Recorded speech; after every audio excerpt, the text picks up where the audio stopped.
Good morning, accounting students. The next section that we're going to look at is overhead allocation.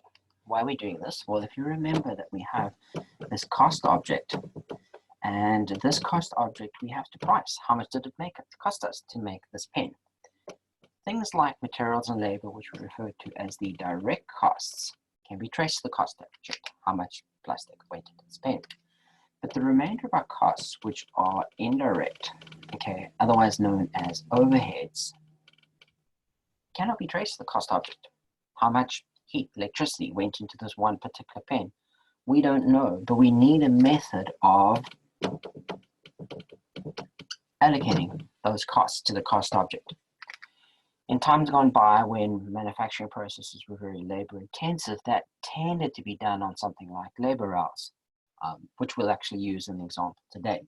In today's manufacturing environments, many processes are automated and a worker will not even touch the cost object, the pen. And so we might need a more sophisticated system. For example, we have something called activity-based costing, where our overhead is not grouped into one pool, but into multiple pools. And then instead of using one allocation basis, we'll use multiple rates. So it might be based on testing time, material, packaging complexity. Those might be the basis on which we're going to allocate the overhead and on which we would group the overhead into these different pools, and then look at the cost drivers, which will be the basis of that allocation. However, for today's example, we will just be looking at something simple like labor hours. So here we will refer you to your notes. So if we look at the notes and the example on page 3, we will see that in this example, this business, which may be an auto mechanic, had budgeted overheads of $40,000 and expected to have 2,000 labor hours available. They ended up actually spending $44,000 in overhead, and they had recoverable labor hours of 2,100. So let's go and look at how this would play out in our overhead allocation. So we said that the budgeted overhead was 40,000, and we budgeted to have 2,000 labor hours available. So if we divide the budgeted overhead by the budgeted labor hours, we would get a rate of $20 per hour. So when we provide services to a customer, we will charge them for materials, for labor, and in addition, we will charge them overhead at a basis of $20 per labor hour.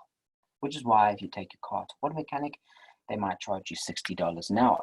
They're not paying their workers $60 an hour, maybe at tops 15 to 25.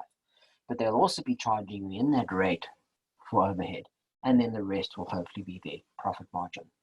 So let's go and look at how this plays out in our overhead account. Our actual overheads are collected on the plus or the debit side. In this case, they were 44,000. Now, as we provide services, we know that with the flow of costs, our overhead, materials, and labor will go into our work in progress account. So the amount that gets charged to the work in progress account is known as the applied overhead. That will be at the basis of $20 an hour for every hour that was worked. In this case, they told us 2,100 hours was worked. If we multiply that by a rate of $20, that gives us 42,000. So for this business, our actual overheads were 44,000, and we charged 42,000 to the customers. Clearly, you can see that we didn't charge enough.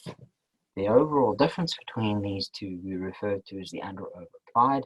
In this case, we didn't charge enough, so it is under applied overhead. The difference is 2,000, and in this particular case, because we didn't charge enough to cover our costs, we are sad about this difference, and we will call it, so we're sad, or it's an unfavorable variance. We'll just use a U for abbreviation. So what drove this underapplied overhead? Well, there are a couple of factors involved, two specifically that we can focus on in this stage. If we go and put our original budget in the middle here, and our original budget was $40,000, we will note that we had planned to spend 40,000, but we did spend 44. So we spent $4,000 more than we planned to.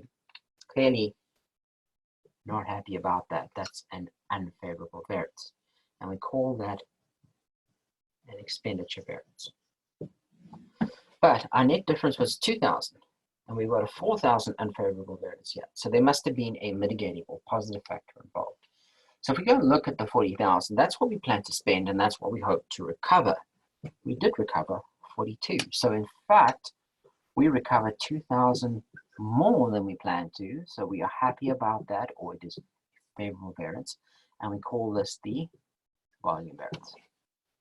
So in summary, the difference between our actual cost and the amount we charge the customer, we refer to as the under or over applied overhead.